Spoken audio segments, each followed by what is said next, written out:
Alright, here's my next step. I have some 42-pound injectors, Ford 42s. I will be switching out to 80s, but for now, to get it up and running, I put the new fuel system in, and I had a nice big old puddle under a couple of the injectors. So I'm replacing the seals. This little Amazon kit, nice and easy. Comes with everything to replace the seals. You have the pintle and cap and seal, spacer, and a new filter too, a little fuel filter. So it has everything I will need here for each of them. I've already done a few of them, and I will show you how I do it. I just, let's see, nice and easy here. Pop off the seal with a little scribe, boom.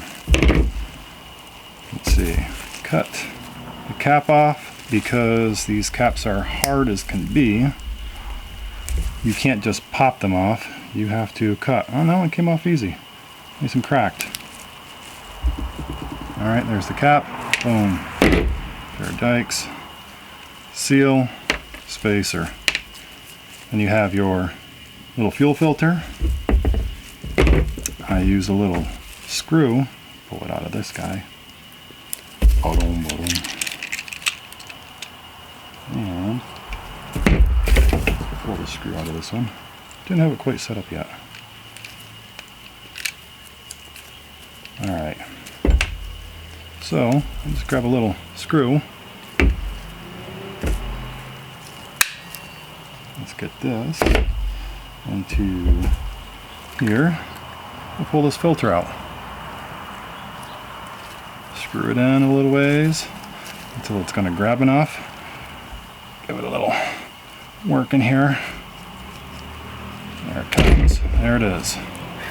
And there's your filter. Boom, boom. Blank canvas. Here we go. A little oil. Get these guys all oiled up.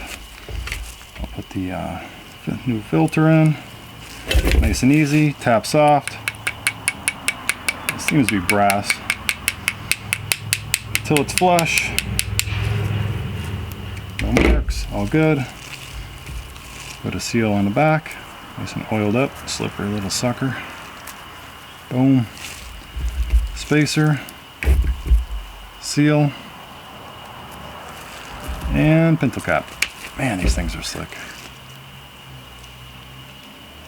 The cap I pop on with the same dikes. Nice and flat surface. Just push down. There's one detent. I think that's about flat. There's the rest. There. All good. New seals. New filter. New pintle cap. Boom. And then repeat for all of them.